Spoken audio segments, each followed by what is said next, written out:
नमस्कार साथियों, मैं निशांत स्वागत करता हूं आपका आपके अपने प्लेटफॉर्म संभव एजुकेशन क्लासेस पर, इस उम्मीद के साथ कि मेरे भाई जहां भी आप होंगे स्वस्थ होंगे, व्यस्त होंगे, मस्त होंगे, अपना और अपनों का ख्याल रखते हुए तैयारी कर रहे होंगे। UP triple S C PT 2023 के लिए हम लोग UP triple S C previous year प्रश्नों का पर डे जो है एक प्रश्न पत्र स्वाहा कर रहे हैं और हमारा टारगेट है 90 सॉल्व पेपर करने का। ठीक है, तो जीएस का प्रश्न है 37वें पार्ट में हम लोग पहुँच चुके हैं। आइए शुरू करते हैं अपनी प्रैक्टिस की श्रृंखला और लेते हैं अपना पहला प्रश्न। पहला प्रश्न क्या भैया? पहला प्रश्न आपका है कि श्रीशैलम बांध किस नदी पर बनाया गया है? गोदावरी नदी, कृष्णा नदी, तुंगभद्रा नदी या नर्मदा नदी? इस पर आप जब तक चर्चा करेंगे, जैसे इसमें गोदावरी नदी पर कौन सा बांध है, कृष्णा नदी पर कौन सा बांध है, तुंगभद्रा नदी पर कौन सा बांध है, आइए हम अगली स्लाइड में हमने रखा है जितने महत्वपूर्ण बांध हैं उनमें देख लेते हैं। ठीक है, जैसे टिहरी बांध अगर आपसे पूछा जाए तो टिहरी बांध जो है ये उत्तराखंड है, भागीरथी नदी पर है और ये भारत में सबसे ऊंचा बांध है। ठीक है, यूएसएसआर के सहयोग के साथ जो इसको बनाया गया था। श्रीशैलम हमसे पूछा गया, श्रीशैलम किस बांध नदी पर है? कृष्णा नदी पर है। ठीक है, और यह भारत में दूसरी सबसे बड़ी जल विद्युत परियोजना है, ये भी बात क्लियर है। भाखड़ा नांगल किस पे है? सतलज नदी पर है। ठीक है, सतलज नदी, पंजाब हरियाणा दोनों इस बांध से बहिर्प्रवाही जल का उपयोग करते हैं। नागार्जुन सागर बांध कहाँ पे है? तो कृष्णा नदी तेलंगाना आंध्र प्रदेश में स्थित है। ठीक है, विश्व का सबसे बड़ा चिनाई वाला बांध है। ठीक है, चिनाई वाला बांध जो है नागार्जुन सागर है। इडुक्की कहाँ पे है? तो पेरियार नदी पर है। केरल में बिजली सर्वाधिक वृहद और सर्वाधिक विश्वसनीय स्रोत यही है। सरदार सरोवर बांध जो है नर्मदा नदी पर है। बात क्लियर, नर्मदा नदी पर कौन सा? सरदार सरोवर बांध नर्मदा घाटी परियोजना का सबसे बड़ा बांध है ये। शिवाना समुद्र जो है ये आपका कावेरी नदी पर है और भारत का पहला जल विद्युत संयंत्र है। क्या है? पहला जल विद्युत संयंत्र यही है। ठीक है, बात करें तीस्ता बांध की, तीस्ता बांध तीस्ता नदी पर है, ये सिक्किम में स्थित है और जल विद्युत उत्पादन के लिए लगभग 3 टरबाइन शामिल हैं। कोयना बांध किस नदी पर? कोयना नदी पर महाराष्ट्र में है, भारत में सबसे बड़ी जल विद्युत परियोजना है। ठीक है, सबसे बड़ी जल विद्युत परियोजना है, ये सबसे बड़ी जल विद्युत परियोजना है। और उसके बाद अभी हमने श्रीशैलम पढ़ा था जो भी हमसे पूछा भी गया प्रश्न में, दूसरा यह दूसरी सबसे बड़ी जल विद्युत परियोजना। बात क्लियर है। सलाल जो है ये चिनाब नदी पर है और ये 2 चरण में निर्मित, प्रथम द्वितीय चरण में निर्मित जो है ये परियोजना है। ठीक है, उसके बाद बात कर लेते हैं रंजीत सागर बांध की, तो ये पंजाब में रावी नदी पर है और ये धीन बांध के रूप में जाना जाता है। ठीक है, मचकुंड बांध की बात करें तो मचकुंड नदी पर स्थित है। हीराकुंड बांध जो है महानदी पर स्थित है और भारत की स्वतंत्रता प्राप्ति के पश्चात प्रारंभ पहली प्रमुख बहुउद्देशीय नदी घाटी परियोजनाओं में से एक है हीराकुंड महानदी। ठीक है, रंगीत बांध कहाँ पे? रंजीत नदी पर है।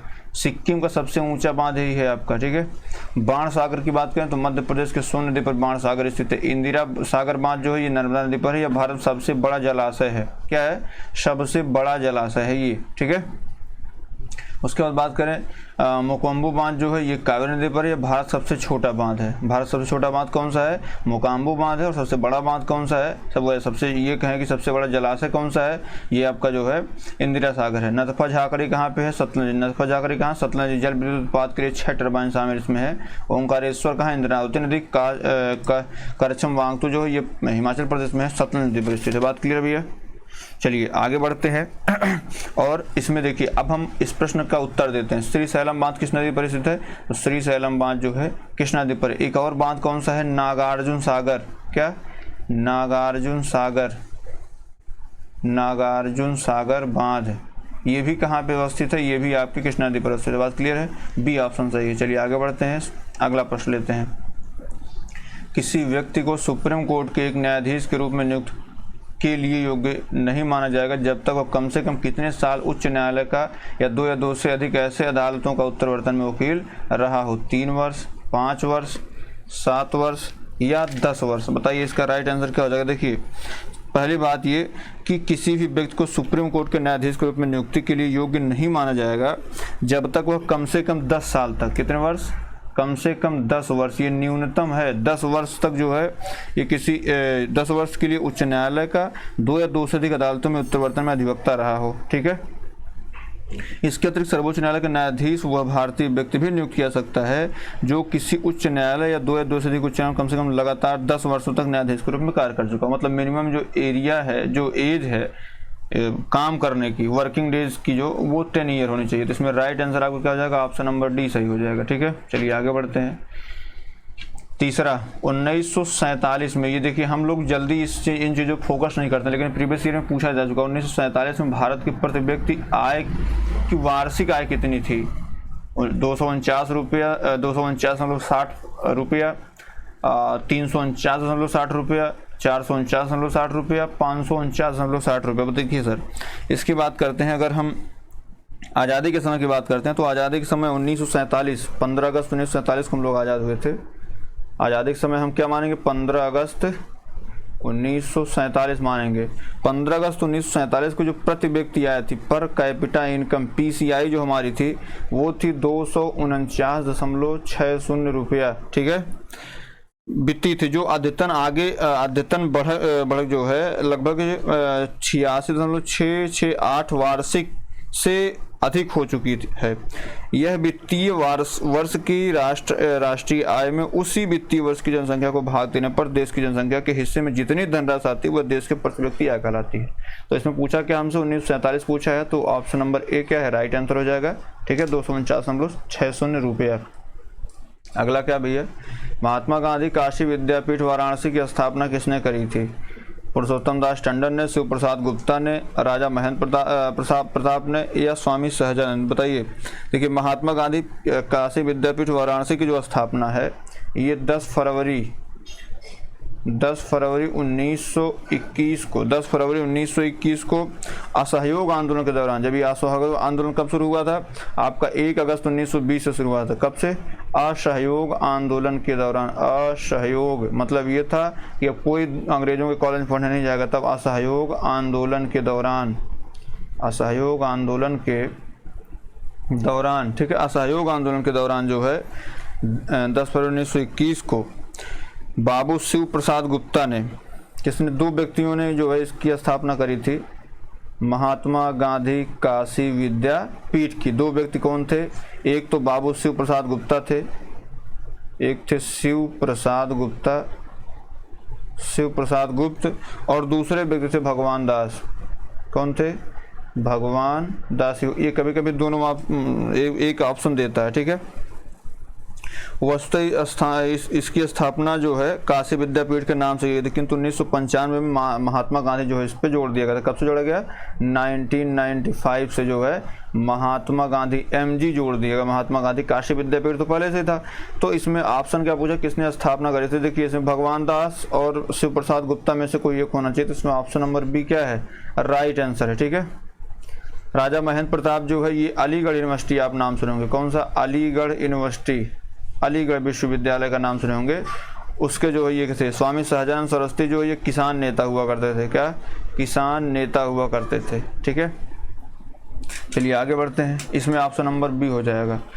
5वां क्या है? कुशीनगर बौद्धों के लिए क्यों महत्वपूर्ण है? क्योंकि गौतम बुद्ध यहाँ पैदा हुए थे, इनने यहाँ ज्ञान प्राप्त किया था, ने ज्ञान प्राप्त करने के बाद यहाँ अपना पहला उपदेश दिया था और यहाँ मर गए थे। देखिए, अगर हम बात करें गौतम बुद्ध की, ठीक है, तो गौतम बुद्ध जो है, जैसे गौतम बुद्ध के मरने, जीने, ये सब सारी चीज़ें आपको जो है लर्न करनी पड़ेंगी, क्योंकि ये UPSSC PT में जो है दे रखा है। ठीक है, UPSSC के PT एग्जाम में इसमें बाकायदे दे रखा है। देखिए, गौतम बुद्ध की बात करें, अगर एक इनको जान लेते हैं थोड़ा सा इसके विषय में, गौतम बुद्ध के विषय में जान लेते हैं। गौतम बुद्ध को क्या कहा जाता है? लाइट ऑफ एशिया कहा जाता है। क्या कहा जाता है भैया? लाइट ऑफ एशिया कहा जाता है। ठीक है, गौतम बुद्ध का जो जन्म है, गौतम बुद्ध का जन्म 563 ईसा पूर्व, 563 ईसा पूर्व कहाँ पे हुआ था? लुम्बिनी कपिलवस्तु, लुम्बिनी में कहाँ? कपिलवस्तु के लुम्बिनी में हुआ था, कपिलवस्तु के लुम्बिनी में हुआ था। ठीक है, इनके पिता का नाम जो था शुद्धोधन, जो कि साकेगण के मुखिया थे। इनके बचपन का नाम, जैसे गौतम बुद्ध के बचपन का नाम क्या था? सिद्धार्थ था। ठीक है, सिद्धार्थ था। तो गौतम बुद्ध यहाँ पैदा तो नहीं हुए थे, पैदा कहाँ हुए थे? लुम्बिनी कपिलवस्तु में पैदा हुए थे। ठीक है, इनके बचपन में सिद्धार्थ था। 16 वर्ष की अवस्था में यशोधरा के साथ इनका विवाह हुआ था। ठीक है, अगर हम आगे बात करें, इनको ज्ञान कहाँ प्राप्त हुआ था? ठीक है, अगर हम बात करें ज्ञान इनको जो है बोध गया में प्राप्त हुआ था। ठीक है, बोध गया में इनको ज्ञान प्राप्त हुआ था। तो जैसे ये कहा जाता है कि इन्होंने जो है 6 वर्ष तक बिना अन्न जल ग्रहण किए जो है तपस्या करी थी, बैसाख की पूर्णिमा की रात निरंजना नदी के किनारे पीपल वृक्ष के नीचे जो है इनको ज्ञान प्राप्त, सिद्धार्थ को, ठीक है। तो ये और ने ज्ञान प्राप्त करने के बाद यहाँ अपना पहला उपदेश दिया था, ठीक है। तो भैया पहला उपदेश इन्होंने जो दिया था वो दिया था अपना सारनाथ में। कहाँ पे दिया था? सारनाथ में जो है इनका पहला उपदेश हुआ था, ठीक है। सारनाथ में पहला, सारनाथ को ऋषि पत्तनम, हमने कई दफा आपसे कहा ऋषि पत्तनम जो है इसका नाम था। सारनाथ में अपना पहला उपदेश दिया था, ठीक है। अगर यही पूछ ले सर्वाधिक उपदेश कहाँ दिया, अगर यही पूछ ले कि सर्वाधिक उपदेश कहाँ दिया, तो सर्वाधिक उपदेश जो है वो श्रावस्ती में दिया इन्होंने। कहाँ पे दिया? श्रावस्ती में दिया, ठीक है। इनके प्रमुख अनुयायी जो है बिंबिसार, प्रसेनजीत, उदयन थे, ठीक है। अब बात करते हैं यहाँ मर गए, मरे कहाँ थे भैया? तो 483 ईसा पूर्व। कब? 483 ईसा पूर्व में जो है कुशीनगर देवरिया, कहाँ पे? कहीं पे कुशीनारा लिखा रहता है, कुशीनगर देवरिया में जो है इनकी मृत्यु हो गई, ठीक है। चुन द्वारा अर्पित भोजन करने के बाद, ठीक है। और जिसे क्या कहा गया? इसको कहा गया महापरिनिर्वाण। क्या कहा गया? महापरिनिर्वाण कहा गया, महापरिनिर्वाण कहा गया। जब इनको पहला उपदेश इन्होंने दिया था तो इसको कहा गया था धर्म चक्र प्रवर्तन। क्या कहा गया भैया? धर्म चक्र प्रवर्तन कहा गया, ठीक है। और जब ये घर से निकले थे, जब ये 29 वर्ष की अवस्था में जब घर से निकले तो इसे महाभिनिष्क्रमण कहा गया। क्या? महाभिनिष्क्रमण कहा गया। बात क्लियर है? बौद्ध धर्म के बारे में हमें जो जानकारी प्राप्त होती है वो बेसिकली पाली भाषा में लिखित जो त्रिपिटक है, विनय पिटक, सूर्य पिटक और आधम पिटक से प्राप्त होती है, ठीक है। और मतलब ये कह सकते हैं कि जो बौद्ध धर्म था ये अनीश्वरवादी था। हालांकि अब तो ईश्वरवादी हो ही गया, गौतम बुद्ध को मान रहा था ईश्वरवादी हो ही गया है, लेकिन अब इसमें क्या रखा है? अनीश्वरवादी था, तो इसमें जो है ईश्वर की मान्यता नहीं थी। और बौद्ध धर्म में जो है पुनर्जन्म के कोई वो नहीं था, ठीक है। इनके जो बौद्ध धर्म में बौद्ध सभाएं हुई थी, ठीक है। पूछा जाता है, जैसे आपसे पूछा जाए पहली बौद्ध सभा, दूसरी बौद्ध सभा, ठीक है, तीसरी बौद्ध सभा, और उसके बाद आपसे चौथी बौद्ध सभा पूछा जाए, ठीक है। तो भैया देखिए हुआ ये था, इसको आप याद कर सकते हैं कैसे? रा वै पा कु कहाँ कहाँ हुई थी? देखिए राजगृह, वही राजगीर, वैशाली, पा से पाटलिपुत्र, कु से कुंडलवन, ये पहली हुई, ठीक है। देखिए पूछा क्या जाता है इसकी अध्यक्षता किसने करी थी, ठीक है। तो रा से राम कर लीजिएगा। तो पहले की किसने करी थी? महाकश्यप ने करी थी। किसकी? महाकश्यप ने करी थी। उसके बाद वैशाली है ना, तो वैशाली में सा तो आ ही रहा है, तो यहाँ पे सबाकामी कर लीजिएगा। क्या? सबाकामी। यहाँ पे क्या करना है? राम करना है, तो राम म से क्या हो जाएगा? महाकश्यप। वैशाली में साथ है सबाकामी। और उसके बाद पाटलिपुत्रम आ रहा है ना, तो पाटलिपुत्रम कर लीजिएगा, मोंगलीपुत्र तिस्स हो जाएगा। उसके बाद कुंडलवन है, तो कब आना है? कुंडलवन का वसुमित्र किए होंगे, ठीक है। ये पहले हुई कब है? तो अका अक कर लीजिएगा, अका अक, ठीक है। अका अक, अका से क्या? अ से अजात शत्रु, का से कालाशोक, अ से अशोक, और उसके बाद क से कनिष्क, ठीक है। और ये कहाँ कहाँ, जैसे कुंडलवन कहाँ पड़ता है? तो कुंडलवन भी जम्मू कश्मीर में पड़ता है, ठीक है। पाटलिपुत्र आपका जो है बिहार, वैशाली आपका बिहार, राजगिरी कहाँ पड़ता है? बिहार में पड़ता है। बिहार शरीफ का एक जिला है जो है राजगीर, बिहार शरीफ एक जिला, वहाँ पे राजगीर है, ठीक है। तो बेसिकली इसका राइट आंसर जो हो जाएगा वो हो जाएगा ऑप्शन नंबर डी, यहाँ वो मरे थे, ठीक है। ऑप्शन नंबर डी इसका राइट आंसर हो जाएगा। चलिए आगे बढ़ते हैं, छठे में चलते हैं। क्या भैया? 1951 की जनगणना के अनुसार भारत में साक्षरता दर क्या थी? 13.33, 18.33, 23.33 और 28.33। बताओ भैया राइट आंसर क्या हो जाएगा इसका? देखिए अगर हम बात करें इसकी कि जो है 1951 में जनगणना के अनुसार भारत की साक्षरता दर जो थी वो 18.33 थी, ठीक है। लेकिन अभी अगर हम 2011 की बात कर दें, ये तो आपका यहाँ पे था 2011 में। जब आप आगे बढ़ेंगे तो अब जो है पहुँच गई है 74.04%। कब? 74.04% पहुँच गई है।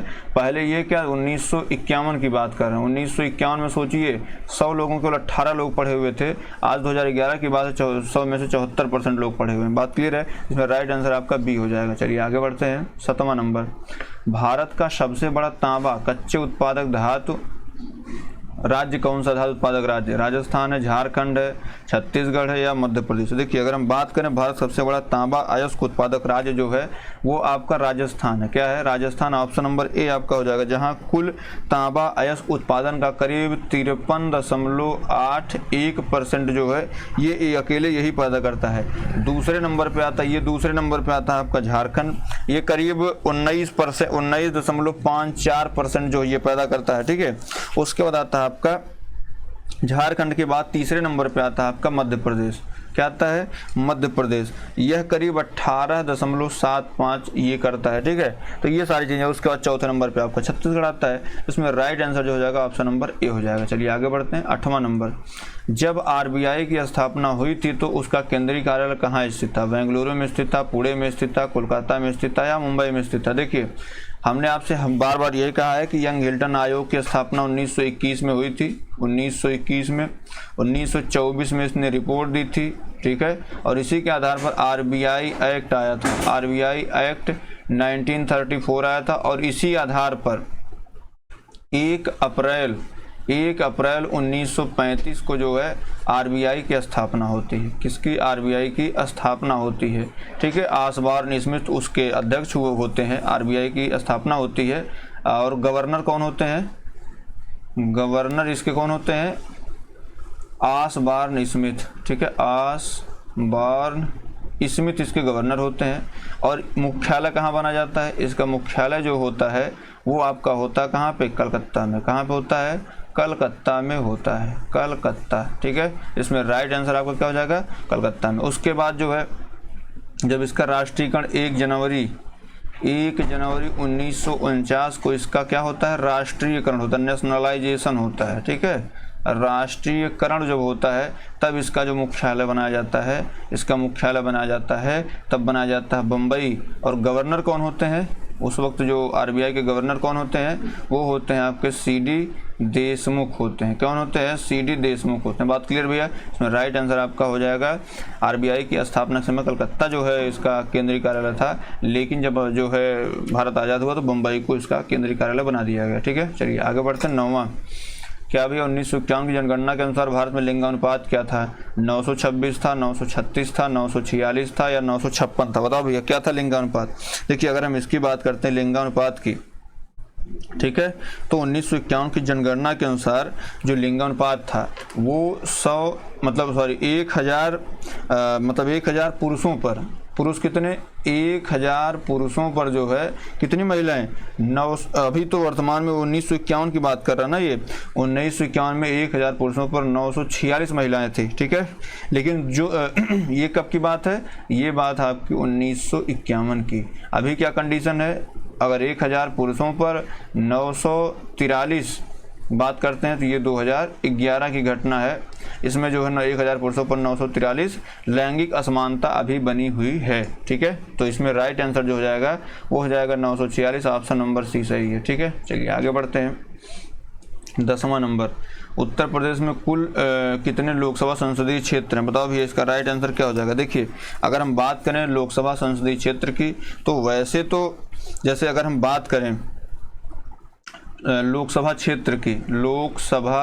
क्षेत्र की बात करें तो पूरे जो हमारे जैसे अगर लोकसभा की बात करें तो जैसे अनुच्छेद 21 में जो है, अनुच्छेद 81 में 81 में जो है इसके विषय में प्रबंध किया गया। जैसे आप हम लोग रटते हैं ना सरला संसद और राज्यसभा और इसका लोकसभा, तो सरला 79 राज्यसभा जो है 80 और ला जो है लोकसभा की बात करते हैं 81 में। बात क्लियर है? तो जो 81 में है जो है लोकसभा के गठन का प्रावधान यहीं पे किया गया है। इसमें लोकसभा की जो सदस्य संख्या है वो बेसिकली है 543। क्या है? 543, 543 है। ठीक है, 5 वर्तमान में कितनी है? 543 है। लेकिन अगर यहाँ पे हम बात करें किसकी? लोकसभा उत्तर प्रदेश की बात करें, किसकी बात करें? उत्तर प्रदेश में कितनी भैया? तो उत्तर प्रदेश में 80 लोकसभा है जो सबसे ज़्यादा है। ठीक है, इसमें राइट आंसर आपका क्या हो जाएगा? ऑप्शन नंबर सी हो जाएगा। चलिए आगे बढ़ते हैं। 11, सर्व और वॉली शब्द किस खेल से जुड़े हुए हैं? टेनिस से, वॉलीबॉल से, टेबल टेनिस से या क्रिकेट से? तो सर्व और वॉली शब्द जो हैं ये टेनिस शब्द से जुड़े हुए। कहाँ से? टेनिस, जिसमें एक खिलाड़ी, जो टेनिस क्या होता है, एक खिलाड़ी एक खेल को शुरू करने के लिए गेंद को रैकेट से मारकर दूसरे के पाले में जब भेजना, क्या कहलाता है? जैसे सर्व की बात करें, इधर से हमने मारा और इधर गई बॉल, ये कहलाता है सर्व, ठीक है। और गेंद को जमीन पर उछलने से पहले रैकेट द्वारा मारना, जैसे एक जमीन पर उछलने से पहले जो रैकेट द्वारा मार दिया जाता है उसी कहलाता है वॉली, ठीक है। तो मतलब आप अगर टेनिस खेल रहे हैं तो टेनिस खेलने में जो है, अगर हम इधर से मार रहे हैं और बॉल दूसरी तरफ जा रही है, ठीक है, पाले में भेजना जो है ये सर्व कहलाता है। और वो उस खिलाड़ी का जमीन पर उछलने से पहले मार देना जो है वॉली शॉट कहलाता है। जबकि गेंद के टप्पा खाने के बाद लगाया जाने वाला शॉट जो है वो हाफ वॉली कहलाता है, ठीक है। तो इसमें राइट आंसर आपका हो जाएगा टेनिस। चलिए 12 नंबर,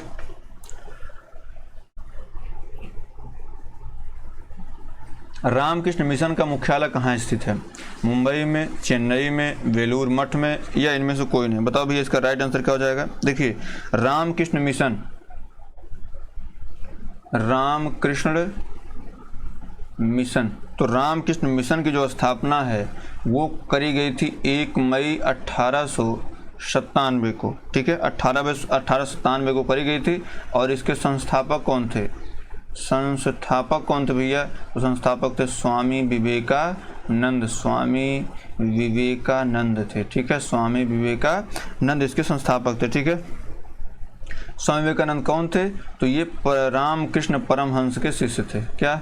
रामकृष्ण परमहंस के क्या थे? ये शिष्य थे, ठीक है। इन्होंने इसका जो मुख्यालय था, रामकृष्ण मिशन का जो मुख्यालय था, ठीक है, मुख्यालय कृष्ण मिशन का मुख्यालय जो था वो बेलूर मठ में बनाया। कहाँ पे? बेलूर मठ। या पूछ ले कोई आपसे कि बेलूर मठ है कहाँ पे? तो भैया ये जो है आपके पश्चिम बंगाल में है। कहाँ पे है? पश्चिम बंगाल में है, ठीक है। देखिए यह संगठन जो है वेदांत की हिंदू विचारधारा में यकीन रखता था। इतनी बात क्लियर है आपको? तो ये बेलूर मठ। बात करें मुंबई की तो यहाँ पे आर्य समाज की स्थापना हुई थी। किसकी? आर्य समाज की स्थापना हुई थी 1875 ईस्वी में। बात ठीक है। तो भैया इसमें जो है आपका राइट आंसर सी हो जाएगा। चलिए आगे बढ़ते हैं 13 नंबर पे। पाल वंश का संस्थापक कौन था? देवपाल था, रामपाल था, गोपाल था या महिपाल था? बताओ भैया पाल वंश का संस्थापक कौन? देखिए पाल वंश की बात करें, किसकी? पाल वंश की अगर हम बात करते हैं तो पाल वंश का जो एक कह सकते हैं कि इसका जो संस्थापक था पूछा जाता है, ये मतलब अगर ऐसे आता है एंशिएंट से तो एक प्रश्न यहाँ से भी लगभग तय माना जाता है। पाल वंश, राष्ट्रकूट वंश, चोल वंश, यहाँ से प्रश्न क्लियर माना जाता है। इसके संस्थापक थे वो थे आपके गोपाल, ठीक है। कौन थे? गोपाल थे। इसने जो है उदंतपुरी अर्थात जो वर्तमान का बिहार शरीफ में है ना, एक मठ की स्थापना का निर्माण भी करवाया था गोपाल ने। इसमें राइट आंसर आपका क्या हो जाएगा? गोपाल वंश, ठीक है। चलिए आगे बढ़ते हैं। जैसे अनंगपाल इसी का साथ था जिसने दिल्ली की स्थापना करी थी, ठीक है। अगला क्या भैया? भारत सरकार ने न्यूनतम समर्थन मूल्य के अंतर्गत इतनी फसलें शामिल की जाती हैं 20, 22, 23, 24। देखिए हम बात करें सरकार किसानों को उनकी फसल का सही लागत मूल्य देने के लिए जो है न्यूनतम समर्थन मूल्य MSP की सुविधा जो है ये लागू की है। इसके लिए सरकार किसानों की फसल के लिए एक निश्चित मूल्य निर्धारित करती है जिसमें किसानों को घाटा ना हो। इसके अंतर्गत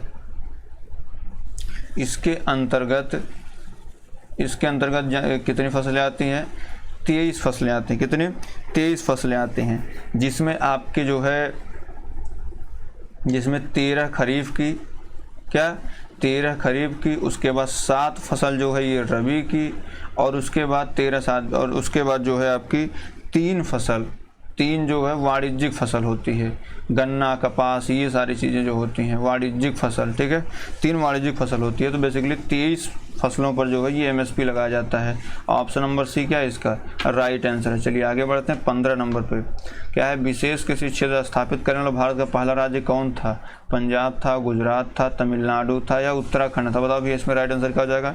देखिए अगर इसकी बात करते हैं तो विशेष कृषि क्षेत्र SAZ, ठीक है, स्पेशल एग्रीकल्चरल जोन्स स्थापित करने वाला भारत का पहला राज्य जो था वो था आपका उत्तराखंड। क्या था भैया?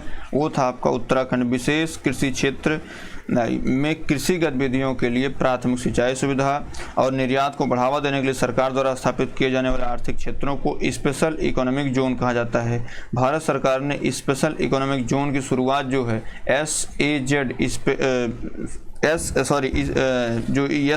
है, एक होता है SAZ, एक होता है SEZ। तो यहाँ पे ई के तात्पर्य क्या है? इकोनॉमिक। क्या है? इकोनॉमिक। ठीक है। और इसकी शुरुआत कब हुई थी भैया? तो इसकी शुरुआत हुई थी सन 2005 में। बात क्लियर है? इसमें राइट आंसर क्या था? विशेष कृषि क्षेत्र उत्तराखंड। ठीक है, चलिए आगे बढ़ते हैं। 16 नंबर क्या है? पहली डेनिश ईस्ट इंडिया कंपनी ने अपना परिचालन किस वर्ष शुरू किया था? 1616 में, 1650 में, 1630 में, 1670 में। देखिए आने का जो क्रम था वो था PDADF। मतलब यहाँ से आप समझिए पहले आए कौन? पुर्तगाली आए। कौन आए? पहले आए पुर्तगाली, फिर उसके बाद आए डच। ठीक है, फिर आए कौन? अंग्रेज़, फिर आए अंग्रेज़, उसके बाद आए कौन? डेनिश, उसके बाद डेनिश आए, और उसके बाद सबसे अंत में और सबसे पहले जाने वाले व्यक्ति जो थे, सबसे अंत में आए सबसे पहले के कौन थे? ये फ्रांस के थे, फ्रांसीसी। ठीक है, फ्रांसीसी थे। इसमें पूछा क्या भैया? पूछा है पहली डेनिश कंपनी कब स्थापित। देखिए अंग्रेजों के बाद जो है यही आए थे डच जो है। ठीक है, मतलब ये आप PDAD, उसके बाद डेनिश आए थे। पूछा क्या? Danish east India company. तो करीब 1600 में ये आए थे। 1605-6 में इनको जो है अनुमति मिली। 1608 में इनसे वो होता है। 1613 में इन्होंने फैक्ट्री की स्थापना कर दी। किसने? अंग्रेजों ने। अंग्रेजों के बाद ही इनकी स्थापना हो गई। तो ये 1616 ईस्वी में भारत आए और 17 मार्च 1616 को डेनिश ईस्ट इंडिया कंपनी की स्थापना करी। कहाँ पे करी थी भैया? इन्होंने जो यहाँ पे इन्होंने तंजौर जिले में, तंजौर जिले में, तंजौर के त्रावणकोर। कहाँ पे? त्रावणकोर। ये भी आपसे पूछ लेता कभी भी, त्रावणकोर दे दिया। ठीक है, इन्होंने क्या करा कि तंजौर में जो डेनिश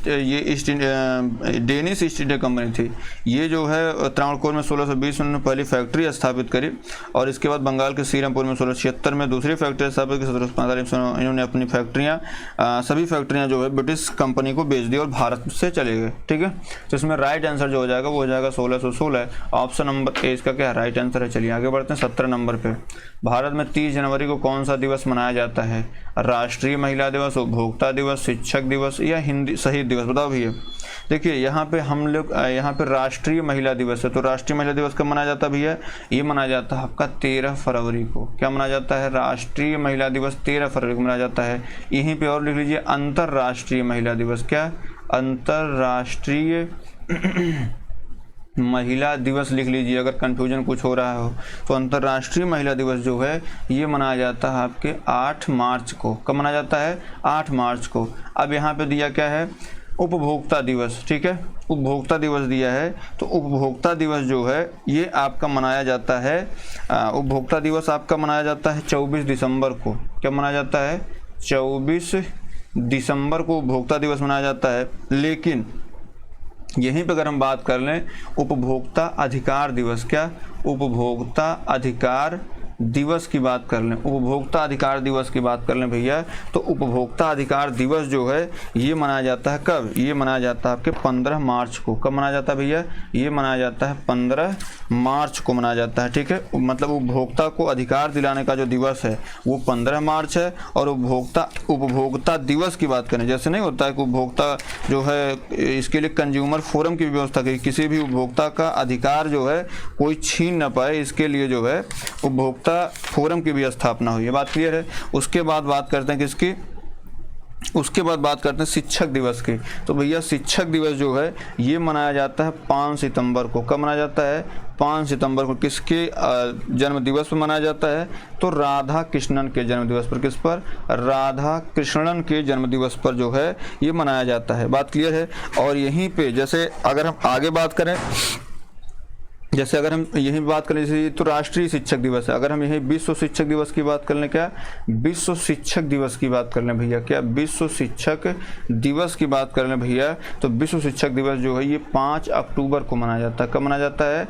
5 अक्टूबर को विश्व शिक्षक दिवस मनाया जाता है। ठीक है, अब बात करते हैं किसकी? शहीद दिवस की। तो भैया शहीद दिवस कब मनाया जाता है? शहीद दिवस मनाया जाता है 30 जनवरी को। 30 जनवरी को शहीद दिवस मनाया जाता है। किसके परिप्रेक्ष्य में? इसी दिन नाथूराम गोडसे जी ने, क्या नाथूराम गोडसे ने जो है गांधी जी की हत्या कर दी थी, गांधी जी की हत्या कर दी थी। ठीक है, तो इसमें राइट आंसर जो हो जाएगा वो हो जाएगा ऑप्शन नंबर डी। ठीक है, 18 नंबर चलते हैं। 18 नंबर क्या भैया? 18 नंबर है आपका, शतरंज की ग्रैंड मास्टर होने वाली पहली भारतीय महिला कौन थी? आप बताएं, आरती रामास्वामी, कोनेरू हम्पी, एस विजयलक्ष्मी या कृतिका नादिक। बताइए इसका राइट आंसर क्या हो जाएगा? इसका राइट आंसर क्या होगा? ठीक है, देखिए अगर हम बात करें किसकी, अगर हम बात करें कि किसने जो है सबसे पहले इसको किया था, तो भारतीय महिला शतरंज चैंपियनशिप की शुरुआत जो है ये करीब 1974 से हुई थी। ठीक है, 1974 से ये प्रचलन में आ गया था। और शतरंज की ग्रैंड मास्टर बनने वाली पहली भारतीय महिला, पहली भारतीय महिला अगर आपसे पूछे, पहली भारतीय महिला अगर आपसे पूछे, तो पहली भारतीय महिला जो है वो आपकी एस विजयलक्ष्मी थी। ठीक है, कौन? S Vijayalakshmi, S Vijayalakshmi. ठीक है, एस विजयलक्ष्मी थी। और इनको आगे जो करके जो है एस विजयलक्ष्मी को अर्जुन पुरस्कार से भी नवाजा गया, अर्जुन पुरस्कार से भी नवाजा गया था। इसमें राइट आंसर क्या हो जाएगा? कोनेरू हम्पी वो ऊंची कूद वाली है। ठीक है, तो इसमें राइट आंसर आपका सी हो जाएगा। चलिए 19 नंबर बढ़ते हैं। क्या है? मधुबनी कला कहाँ प्रसिद्ध है? तंजौर में, मिथिला में, हैदराबाद में या भुवनेश्वर में? देखिए भारतीय लोक चित्रों की जो मधुबनी कला है ये लोक चित्रों की कला, क्या है? लोक चित्रों की कला है। लोक चित्रों की क्या है? लोक चित्रों की कला है। ठीक है, यह बिहार के मिथिला, दरभंगा, पूर्णिया, मधुबनी और नेपाल कुछ क्षेत्रों में पाई जाती है। प्रारंभ में चित्रकारी रंगोली के रूप में धीरे धीरे परंतु दीवारों और कपड़ों में भी की जाने लगी है। यह कहाँ भैया है? तो ऑप्शन नंबर बी आपका मिथिला में। ठीक है, अंतिम प्रश्न कौन सा भैया?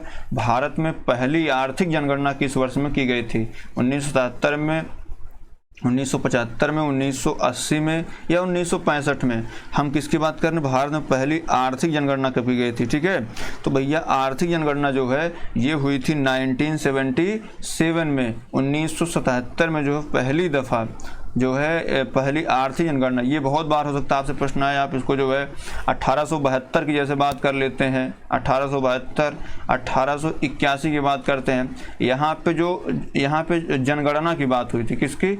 यहाँ पे जनगणना की बात हुई थी। ठीक है, यहाँ पे लगातार जनगणना की बात हुई थी। कब से लगातार जनगणना हो रही है? जनगणना की बात हुई थी। इसमें देखिए सर, इसमें आपका ये तो दूसरा मुद्दा हो जाता है। यहाँ पे जनगणना की बात है, यहाँ पे आर्थिक जनगणना की बात है। ये 1977 से आर्थिक जनगणना की शुरुआत हुई थी और जो 6वीं आर्थिक जनगणना थी 2013 में की गई थी। बात क्लियर है? इसका राइट आंसर आपका ए हो जाएगा। उम्मीद करता हूँ क्लास आपको पसंद आई होगी। पसंद आई तो प्लीज़ इसको लाइक शेयर सब्सक्राइब जरूर कर लीजिएगा। बहुत बहुत धन्यवाद।